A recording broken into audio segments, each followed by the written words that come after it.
ایک بھی دیتے ہیں رعایتی نمبر، گریس مارکس کہتے ہیں اس کو دے کے پروموٹ کر دیتے ہیں، ابھی اگلی کلاس میں چلے گی، پاس ہو گیا کہ نہیں؟ اونچا بولیے، پاس ہو گیا، اگلی کلاس میں بھی چلا گیا۔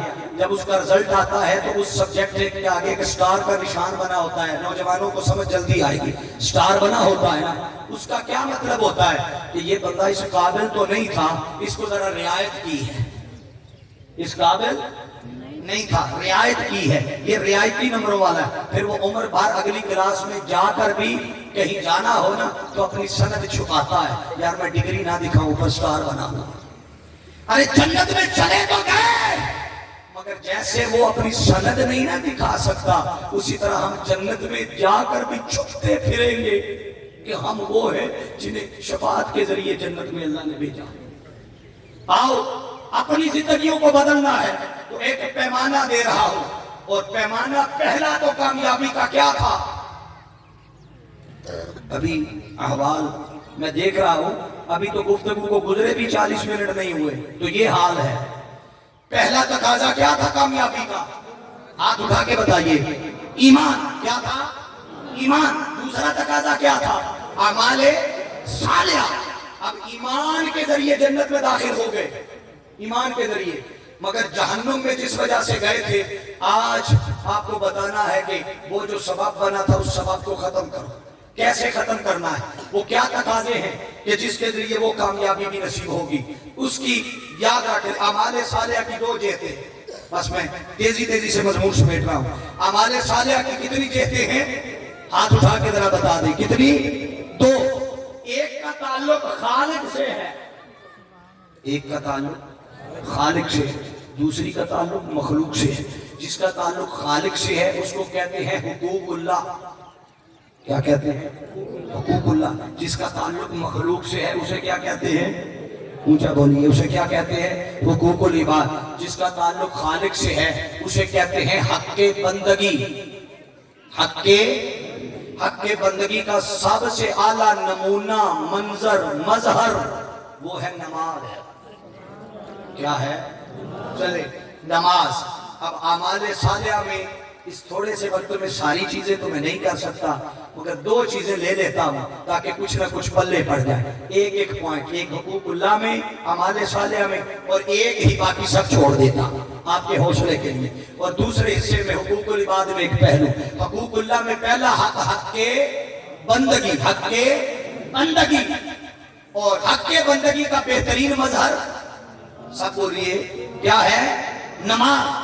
اور نماز کی اہمیت کو اس انداز میں سمجھیے کہ یہ اہم ترین اسلام کا رکن ہے۔ اللہ رسول پر ایمان کے بعد سب سے اہم رکن کیا ہے؟ نماز۔ قرآن کہتا ہے وَأَقِیمُوا الصَّلَاةَ وَآتُوا الزَّکَاةَ، نماز قائم کرو۔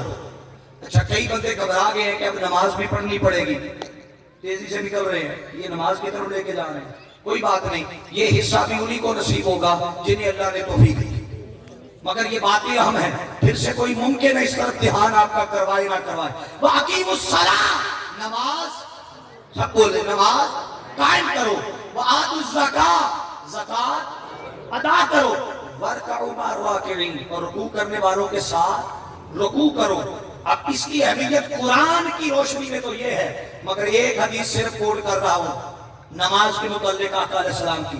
حضور علیہ السلام نے فرمایا مفتاح الجنت الصلاۃ، مفتاح الجنت الصلاۃ ومفتاح الصلاۃ الطہور، فرمایا جنت کی چابی نماز ہے۔ کیا ہے؟ بولیے، جنت کی چابی نماز ہے۔ اچھا یہ جنت کی چابی کس نے بنائی ہے؟ سب بولے اللہ نے۔ تو چابی بنا کے اللہ نے اپنے پاس رکھ لی کہ چابی بنائی ہے، اب تمہیں نہیں دوں گا، میرے پاس ہے؟ نہیں، اس نے چابی بنا کے دنیا کا واحد تالا جنت کا یہ نماز ہے کہ جس تالے کی تالا ایک ہے، چابیاں کروڑوں میں، ہر بندے کے پاس چابی ہے، ہر بندے کے پاس، مگر ہم تالا کھولنے کو تیار نہیں، تالا کھولنے کو۔ ارے وہ جنت جس کے لیے مارے مارے پھرتے ہو، طلب کرتے ہو، خواہش کرتے ہو، اس جنت کے تالے کی چابی ہر شخص کے ہاتھ میں ہے. بدقسمتی ہے کہ ہم وہ تالا کھولنے سے قاصر ہیں, اس کی اہمیت کو بھول گئے, اس کی فضیلت کو بھول گئے, اور اس کے پیچھے زیادہ تر رکاوٹ کیا ہے آج میں وہ بھی بتاتا ہوں. رکاوٹ کیا اس نماز کے ادا کرنے میں؟ کئی بندے وہ نماز کا وقت ہو جائے نا تو وہ دیکھتے ہیں اذان ہو رہی ہے, وہ کہتے ہیں اچھا اذان تو ہو رہی ہے, سن بھی لیتے ہیں کہ وہ کہا جا رہا ہے حی علی الفلاح, آؤ سارے بولیے آؤ کامیابی کی طرف, آؤ کامیابی کی طرف. سن رہے ہوتے ہیں مگر وہ جاتے کیوں نہیں؟ انہیں پتہ چل جاتا ہے اب کوٹ بھی اتاروں گا, جرابیں بھی اتاروں گا, جوتے بھی اتاروں گا, گھڑی بھی اتاروں گا, واش روم جاؤں گا, پہلے وضو کروں گا, ٹائم لگے گا, لہذا رہنے دو. ایمانداری سے بتائیے یہ چیز ہوتی ہے یا نہیں کئیوں کے ساتھ؟ آج آپ کو بتاتا ہوں ایک چابی اللہ نے نماز کی بنائی, وہ جنت کی, وہ کیا ہے؟ نماز. جنت کی چابی بول دے ذرا, جنت کی چابی نماز. اب نماز کی بھی ایک چابی ہے, نماز کی. وہ حدیث پوری سنیے, آقا نے فرمایا مفتاح الجنت الصلاۃ و مفتاح الصلاۃ الطہور. ارے جنت کی چابی نماز ہے, نماز کی چابی وضو ہے. نماز کی چابی کیا ہے؟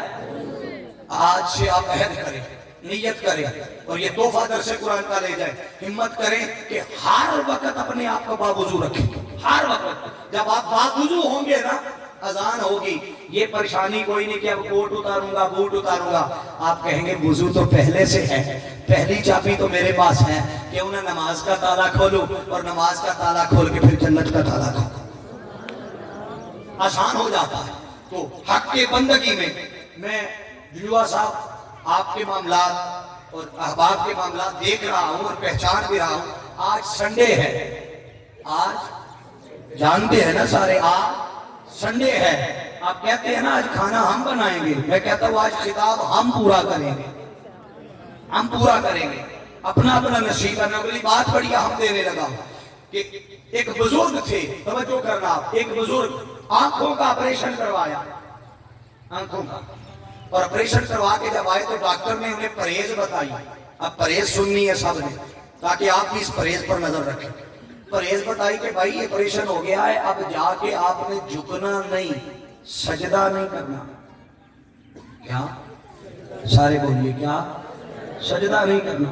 وہ گھر گئے, پرہیز تھی ڈاکٹر کی, گھر گئے تو سجدہ نہیں کرنا تھا, منع تھا. بیٹا کھانا لے کے آیا تو کہا بیٹے میں کھانا نہیں کھاؤں گا.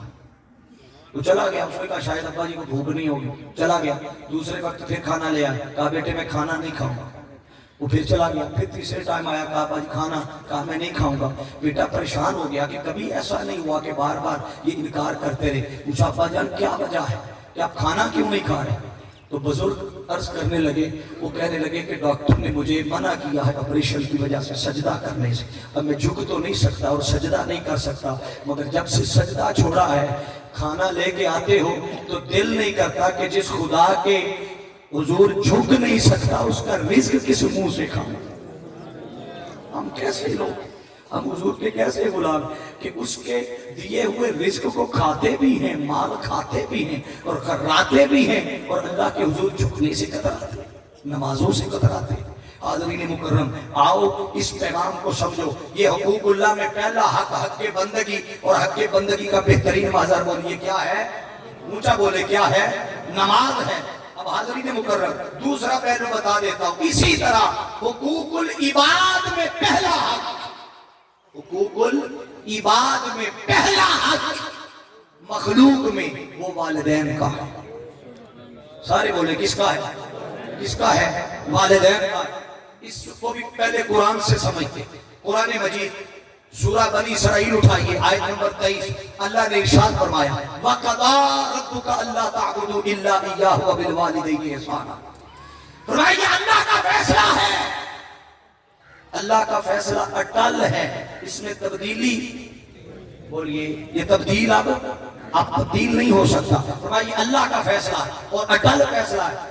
کیا فیصلہ ہے اللہ کا؟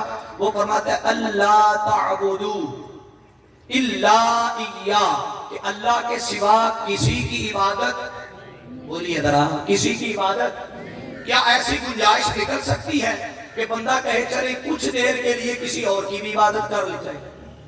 ایسا ممکن ہے؟ بولے اونچا بولے نہیں، گنجائش دروازے ایسے بند ہیں۔ اللہ نے فرمایا میرے علاوہ کسی کی عبادت سب بولے نہیں کرنی، میرے ساتھ کسی کو شریک نہیں ٹھہرانا۔ اور دوسرا حکم کیا دیا؟ فرمایا وَبِالْوَالِدَيْنِ احسانا، والدین کے ساتھ اونچا بولے والدین کے ساتھ احسان کرے، نیکی کرے۔ اب توجہ کرنا ذرا، اتنی بڑی ہستی کا اللہ نے ذکر کیا اور فوراً بعد والدین کا ذکر۔ عجیب ماجرا ہے، اللہ کو چاہیے تھا اپنے بعد ذکر نبیوں رسولوں کا لاتا۔ اللہ کے بعد مقام و مرتبے میں کس کا مقام ہے؟ انبیاء اور سب بولے انبیاء اور رسول۔ ان کے بعد صدیقوں کا ذکر آتا، شہیدوں کا ذکر آتا، صالحین کا ذکر آتا، اولیاء کا ذکر آتا۔ اینڈ پر جا کر اللہ والدین کا ذکر کر دیتا، مگر یوں نہیں کیا۔ فرمایا وَقَضَىٰ رَبُّكَ أَلَّا تَعْبُدُوا إِلَّا إِيَّاهُ، اللہ کے ساتھ کسی کو شریک نہ ٹھہرانا۔ مولا کیوں؟ وہ فرماتا ہے میں شرک برداشت نہیں کرتا۔ شرک برداشت، وہ فرماتا ہے شرک برداشت بھی نہیں کرتا، شرک معاف بھی نہیں کرتا۔ اور آگے فرمایا وَبِالْوَالِدَيْنِ احسانا، اور سنو جیسے کوئی میرے ساتھ کسی کو شریک ٹھہرائے میں اس کا یہ شرک برداشت بھی نہیں کرتا، معاف بھی نہیں کرتا، اسی طرح کوئی والدین کی بے ادبی کرے، فرمایا میں خدا بے ادبی والدین برداشت بھی نہیں کرتا، اور جیسے شرک معاف بھی نہیں کرتا، کوئی والدین کا بے ادب ہو نہ برداشت کرتا ہو نہ معاف کرتا۔ حقوق العباد، پہلا حق کن کا؟ حقوق العباد میں پہلا حق والدین کا۔ اور والدین یہ بھی ذہن میں رکھ رہے رشتہ داروں میں نہیں آتے، رشتہ داروں سے بھی پہلے والدین آتے ہیں۔ اللہ رب العزت نے انہیں باقی سارے رشتوں سے پہلے رکھا، سارے رشتوں سے بولیے پہلے رکھا۔ اب حاضرین عزیز احتشام، اس کی اور بہت ساری تفصیلات ہیں، ایک اور آیت قرآن کی کوٹ کر دیتا ہوں۔ قرآن نے کہا وَوَصَّيْنَا الْإِنسَانَ بِوَالِدَيْهِ حَمَلَتْهُ أُمُّهُ وَهْنًا عَلَى وَهْنٍ وَفِصَالُهُ فِي عَامَيْنِ أَنِ اشْكُرْ لِي وَلِوَالِدَيْكَ۔ اللہ نے فرمایا کہ والدین کے ساتھ حسن سلوک کرو۔ اب توجہ کرنا، اگلی بات جہاں لانا چاہتا ہوں، فرمایا أَنِ اشْكُرْ لِي، اللہ فرماتا ہے میرا شکر ادا کرو۔ بولیں جو کرتے ہیں وہ بولیں ذرا، کیا میرا؟ اونچا بولیے میرا شکر ادا کرو۔ اور آگے کیا فرمایا؟ فرمایا وَلِوَالِدَيْهِ، اور جیسے میرا شکر ادا کرتے ہو اسی طرح ساتھ اپنے والدین کا شکر ادا کرو۔ مولا والدین کا شکر کیوں؟ وہ فرماتا ہے اس لیے کہ میں وہ ہوں جس نے تخلیق کیا ہے، پیدا کیا ہے، بنایا ہے، مگر والدین وہ ہیں جنہوں نے تمہیں پالنے کے لیے پل پل تکلیفیں اٹھائی، پل پل تکلیفیں اٹھائی۔ فرمایا جیسے خدا کا شکر ادا کرتے ہو اسی طرح خدا کے ساتھ اپنے والدین کا شکر ادا کرو۔ حقوق اللہ کا پہلا حق، مجھے بولیے حق بندگی۔ حقوق اللہ میں پہلا حق حق بندگی نماز، حق بندگی نماز۔ حقوق العباد میں پہلا حق والدین کے ساتھ حسن سلوک۔ یہ تو انفرادی حقوق ہے نا، ایک اجتماعی حق سن لیں اور پیغام دے کر میں بات ختم کر رہا ہوں۔ وہ کیا ہے حاضرین مکرم؟ اجتماعی حق تبلیغ دین، دین کی تبلیغ۔ دین کی تبلیغ کو کچھ لوگ سمجھتے ہیں نہیں یہ کام صرف منہاج القرآن والوں کا ہے، ایک درس و تدریس کر لوگوں کو بلائیں، درس قرآن پہ بلائیں، اعتکاف میں لے جائیں، وہ عالمی میلاد کانفرنس پہ لے جائیں، روحانی اجتماع پہ لے جائیں، یہ صرف منہاج القرآن والوں کا کام نہیں۔ قیامت والے دن نماز کے بارے میں پوچھا جائے گا، جس کو پتا ہے وہ بولے، نماز کے بارے میں پوچھا جائے گا کہ نماز ادا کی ہے یا نہیں، یا کہ ایسا ہے کہ کچھ بندے یہ کہیں کہ ہمارے حصے کی فلاں نے پڑھ لی تھی، ایسا چلے گا؟ بولے ذرا سارے، ایسا چلے گا نہیں۔ کیوں؟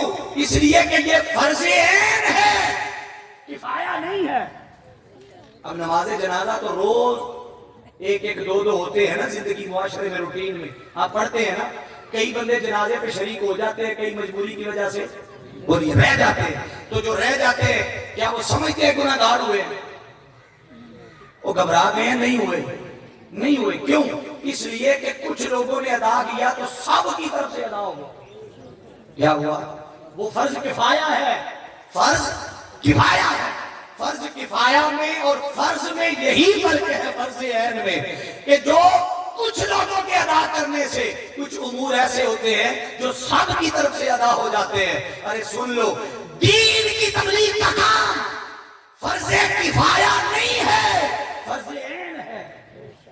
جیسے نماز کے بارے میں پوچھا جائے گا اسی طرح دین کی نوکری، خدمت اور تبلیغ کے بارے میں قیامت والے دن پوچھا جائے گا. بتا تو نے دین کا کام کتنا کیا، لوگوں کو دین کی طرف کتنے کو بلایا، کس کو قرآن سننے کی طرف بلایا، کس کو درس قرآن میں بلایا.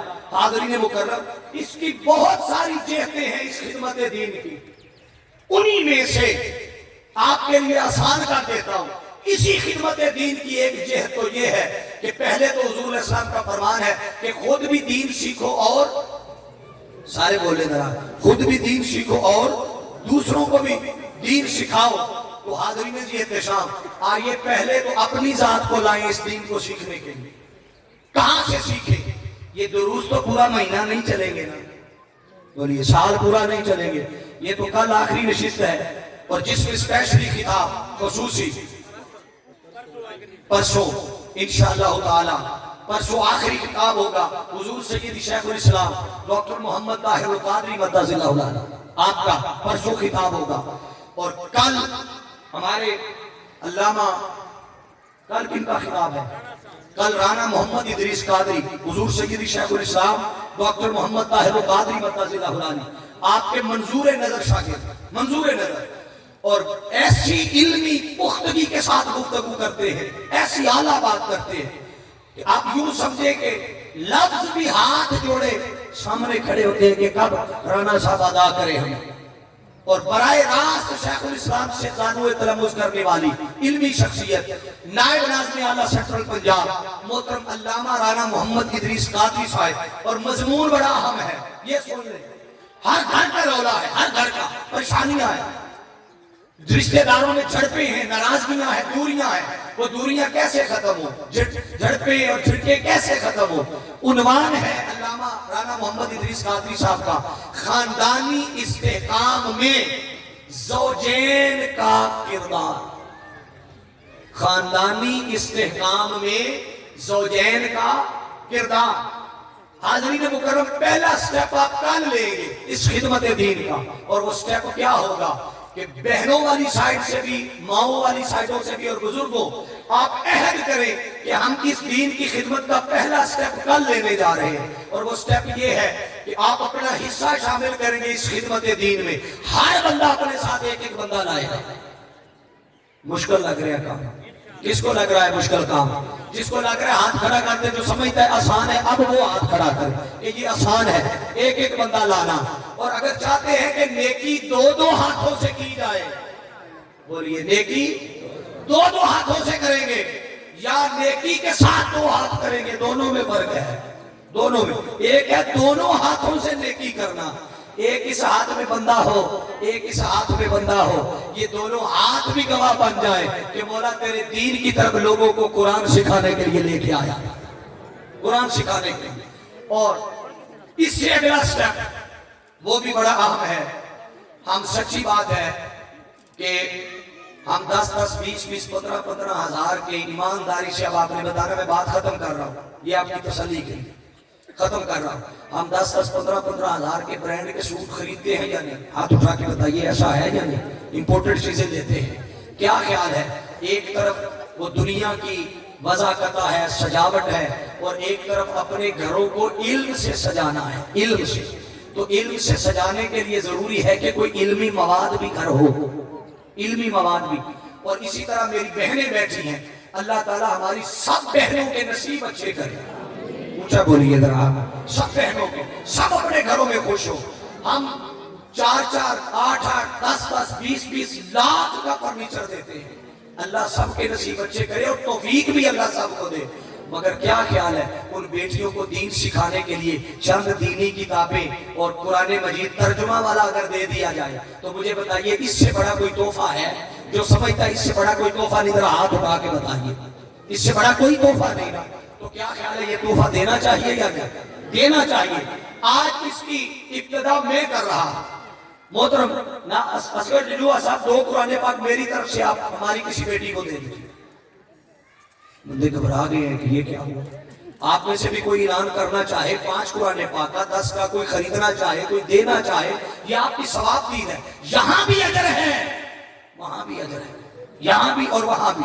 قرآن پاک خرید کے دے. ابھی گولڈن کلر کے اتنے خوبصورت قرآن پاک پڑھے, حضور شیخ الاسلام کی سینکڑوں کتابیں پڑھی ہیں, ترجمہ عرفان القرآن پڑھا ہے. گھر میں اپنے اخلاق بہتر کرنے چاہے, اخلاق وہ اخلاق کو اعلیٰ کرنے کے لیے روضۃ الباسم کتاب پڑھی ہے. منہاج القرآن میں حضور شیخ الاسلام نے اتنا علمی مواد دے دیا ہے. مگر مزہ تو تب ہے جیسے ہم اچھے اچھے فرنیچر سے گھر سجاتے ہیں, علمی کتابوں سے اپنے گھروں کو مزین کریں, علم سے, اور گھروں میں پڑھیں, بچوں کو سکھائیں تاکہ آنے والی نوجوان نسلیں ہماری سنور سکیں. اور اگر چاہتے ہیں کہ یہ تربیت مستقل بنیادوں پر ہو, یہ نہیں کہ 2-4 دن درس کے دن آئے کام کیا اور پھر سے روٹین میں, مستقل چاہتے ہیں, اس کے لیے پھر آپ کو 10 دن کا وظیفہ کرنا پڑے گا. کون بندہ ہے جو کہتا ہے 10 دن کا وظیفہ بھی مشکل نہیں ہے؟ کیا 10 دن کا وظیفہ مشکل ہے؟ بتائیے. نہیں, کوئی مشکل نہیں. وہ 10 دن کا وظیفہ کیا ہے کہ آؤ یک زمانہ صحبت با اولیاء بہتر از 100 سالہ طاعت میریا. مولانا روم فرماتے ہیں کہ ایک لمحے کی صحبت کسی اللہ کے ولی کی, کسی نیک بندے کی صحبت, ایک لمحے کی صحبت 100 سال کی نمازوں سے ریاکاری والی, اس سے بھی اعلیٰ. ایک لمحے کی صحبت. اور جس بندے کو 10 دن شیخ الاسلام کی صحبت ملے, 10 دن. آؤ منہاج القرآن کا لاہور شہر میں, شہر لاہور کے اندر ایک شہر اعتکاف سجدہ ہے, لاہور کے اندر. اس شہر اعتکاف کے لیے صرف 2 دن کل اسپیشل میٹنگ ہوئی, اور شیخ الاسلام ڈاکٹر محمد طاہر القادری صاحب نے ویسے رجسٹریشن بند کروائی ہوئی تھی, مگر کل انہوں نے عوام کے لیے پھر سے اوپن کروائی ہے کہ جو لوگ مزید رجسٹریشن کروانا چاہتے ہیں وہ لوگ یہ 2 دنوں کے اندر اندر اس شہر اعتکاف کے لیے محترم اصغر جلوہ صاحب کے پاس اپنی رجسٹریشن کروائیں, وہاں 10 دن گزاریں. انشاءاللہ ان 10 دنوں کی برکت یہ ہوگی. آج تو میں آپ کو کہہ رہا ہوں نا جاؤ شہر اعتکاف میں بیٹھو, مگر آپ 10 دن گزار کے آئیں گے تو آپ ایسے بن کے آئیں گے کہ مجھے کہنے کی ضرورت نہیں پڑے گی, آپ خود لوگوں کو دعوت دے کر وہاں بلائیں گے. وہ جب 10 دن کی صحبت میں رہ کر آئیں گے اور یقیناً آپ کے حوال بدلیں گے, ایمان کے مضبوطی کے ساتھ اعمال صالحہ بھی نصیب ہوگا انشاءاللہ العزیز. اور یہ اعلان بھی آپ کے ساتھ ہو گیا, اور اب میں دعا کی طرف بڑھوں گا, اور امید کے ساتھ, اس امید کے ساتھ کہ کل آپ سارے اپنا فرض ادا کرتے ہوئے ہر بندہ اپنے ساتھ ضرور شرکت کرنے کے لیے اس نیکی کے کام میں کار خیر میں حصہ ڈالے گا. اللہ رب العزت ہمارے اعمال کو بہتر کرے, ہماری زندگیوں کو بہتر کرے. اللہ رب العزت ایمان کی مضبوطی کے ساتھ ساتھ ہمیں اعمال صالحہ کی نعمت سے بھی نوازے. میں بارے دیگر تحریک منہاج القرآن کے تمام جملہ رفقاء, ذمہ داران, عہدے داران سب کو مبارکباد پیش کرتا ہوں اس عظیم و شان کاوش پر. اللہ رب العزت ان کی اس کاوش کو اپنی بارگاہ میں شرف قبولیت عطا فرمائے. یہ ہمارے کچھ ساتھی علیل ہیں اور کچھ ساتھیوں نے تعامل کیا ہے اس 5 روزہ دروس قرآن کے لیے. بالخصوص بھائی نوید عرفان طارڑ صاحب, انہوں نے پنڈال ڈونیٹ کیا ہے. یہ جو جگہ جہاں آپ بیٹھے ہوئے ہیں پرسکون طریقے سے, شاندار انداز میں, عزت کے ساتھ, وقار کے ساتھ, دعا کرتا ہوں کہ اللہ رب العزت یہ جگہ اس خاندان کے لیے باعث برکت بن جائے. ہاتھ اٹھا کے کہیے آمین. اس خاندان کے لیے باعث برکت ہو. اور ان کے ساتھ ہمارے محترم محمد فیاض وڑائی صاحب, صدر منہاج القرآن یوسی, وہ علیل ہیں. اللہ رب العزت انہیں صحت یابی عطا فرمائے. اور باجیوں کے لیے ہماری بہنوں کی طرف سے دعا کا کہا گیا ہے. بہت ساری ہماری بہنیں ہیں, صحت یابی کی دعا کے لیے بھی دعا کا کہا ہے, اولاد نرینہ کا کہا ہے, بچوں کے باہر آنے جانے کے رکاوٹیں مسائل اس کے لیے دعا کا کہا ہے. اور پھر جہیز کے لیے کچھ ساتھیوں نے قرآن پاک دیے ہیں, ڈونیٹ کیے ہیں. اور جو اور دینا چاہے مستحق ہماری بہنیں بیٹیاں, انہیں تحفے میں دینے کے لیے قرآن پاک خرید کر دے دیں. حاضرین مکرم, اور بالخصوص یہ محسن رضا غفاری صاحب, انہوں نے 5 روزہ دروس عرفان القرآن کے لیے 5000 روپے. آپ ایک دفعہ جنہوں نے دروس قرآن کے لیے خدمت کی ہے, ڈونیشن کی ہے, آپ ان کے لیے نعرہ بلند کر دیں, نعرہ تکبیر, بھائی اس ایسے نہیں، ان کی حوصلہ افزائی کریں، اللہ انہیں دنیا میں بھی برکت دے اور آخرت میں بھی۔ نعرہ تکبیر، نعرہ رسالت، نعرہ حیدری۔ محترم محسن رضا غفاری صاحب نے 5,000 روپے دیے، رضوان رضی گوندر صاحب 10,000 روپے، افضال احمد طارق صاحب 20,000 روپے، بھائی شمریز عباس بڑائی صاحب انہوں نے 5,000 روپے، اور ایک بھائی صاحب نے 15,000 روپے دیے۔ اللہ رب العزت ان کے اس کار خیر کو، دین کے جذبے کو، دین کی خدمت کو، نوکری کو، اللہ اس کا اجر یہاں بھی عطا فرمائے، قبر میں بھی عطا فرمائے اور آخرت میں بھی عطا فرمائے۔ ٹھیک ہے، اللہ رب العزت ہماری حاضری قبول فرمائے۔ ابھی دعا ہوگی تو دعا کے فوراً بعد مرد حضرات کے لیے گزارش ہے وہ صرف 3 سے 5 منٹ تشریف رکھیں گے، بہنیں پہلے نکلیں گی، وہ نکل جائیں گی، اس کے بعد آپ احباب جائیں گے۔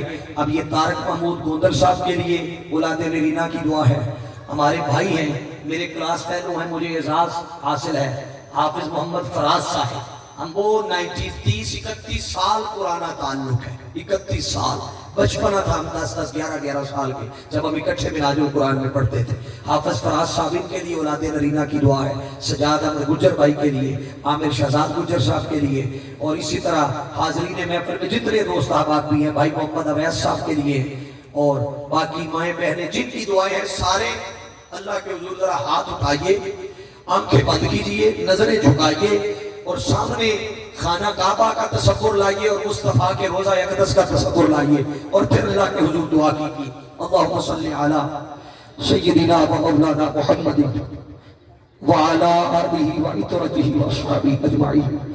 اللہم انک عفو کریم تحب العفو فاعف عنا یا غفور۔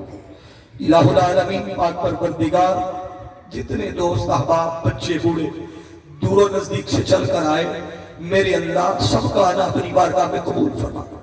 میرے مالک، یہ ان میں سے کوئی بندہ بھی ایسا نہیں ہے کہ جو کسی لالچ کے تحت آیا ہو۔